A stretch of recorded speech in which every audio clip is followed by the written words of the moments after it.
The CPUSA never ceases to amaze me with their reactionary thought. And one of their biggest blunders is telling people to vote for Obama because that would be somehow progressive, because somehow that helps the revolution by voting for bourgeois politicians. However, this has gone to an even new, greater absurdity. They're telling people to vote for Hillary Clinton because she has the best chance of building a progressive coalition. Yes, that's actually what the blog post says. One of the arguments is that the visceral hatred thrown at Clinton from the Republican Party is basically men ganging up on women and making a lot of sexist attacks, and then criticizing people for saying, I want to vote for women, just not Hillary Clinton, because of some of the positions she holds. This is that these people are making attacks on Hillary Clinton, but not one of them is a supporter of women's rights. And they say that election campaigns, like politics, is all about coalition building, and that's a thing that you have to do if you want to succeed in politics. And to me, it makes absolutely no sense. Since the CPUSA is at least trying to tell people that they're socialist, you'd think that they would at least tell people to vote for Bernie Sanders, which would be a far more rational choice, but they're not. What a great thing a self-described democratic socialist is running. It means more progressive and even radical proposals will be discussed among millions, including Medicare for all, Wall Street regulation, opposition to the TPP and the TTIP, taxing the rich and wealth redistribution, labor law reform, rising incomes for workers, expanding Social Security, developing a peaceful foreign policy, and cutting the military budget, and American-style socialism.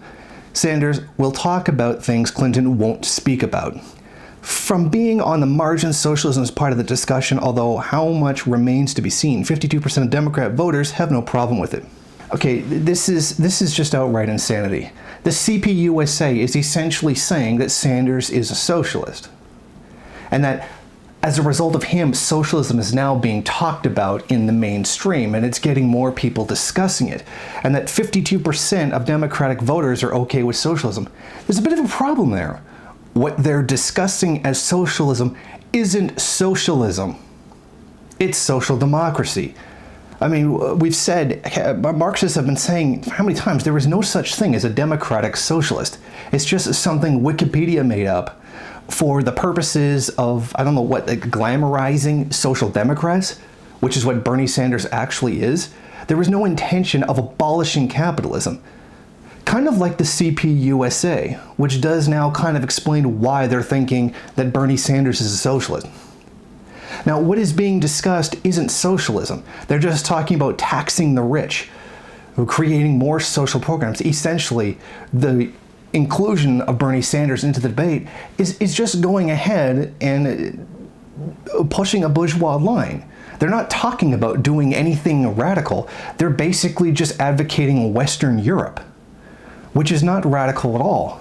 And that's the real insanity of Americans, that even when they want to be socialist, they're still not advocating for socialism. Socialism is about the abolishment of capitalism and a transitory period towards communism. That is not what Bernie Sanders represents. That is not what he wants to do.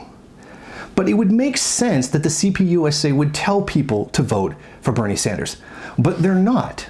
They're telling people to vote for Hillary Clinton because she has a better ability to build a coalition. I mean, this is just outright insanity. A vote for Hillary Clinton is really just a vote for the same thing. More imperialism, more aggression against the global poor, but I mean, none of that really matters because all that matters to first worldists is to get their free stuff. And if you have to step all over the third world in order to get it, well, they're just fine with that. This is one of the reasons why I don't believe first worldism actually believes in international solidarity, because they are so fast to sell out the third world to get what they want.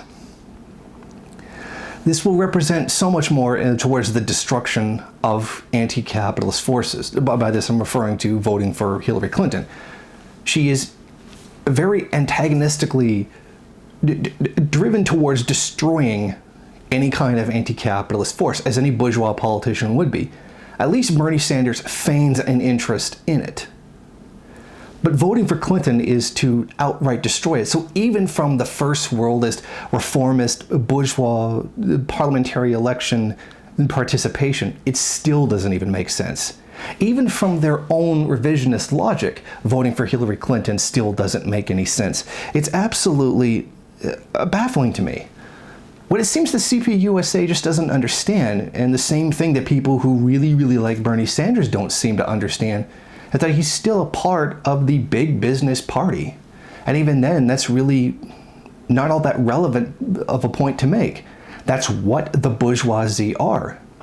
And at least I could to some degree understand why they would tell people to vote for Obama, because he was offering a lot of progressive choices.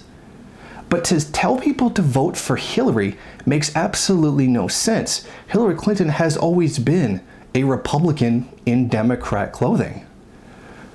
I simply cannot understand the logic or how the minds of the CPUSA actually work. Thank you for watching. Why don't you go ahead, rate, comment, subscribe, and share on various social media. And if you want, you can head over to my Patreon page and show your support. Or you could head over to the MRN bookstore and check out some of the latest books available.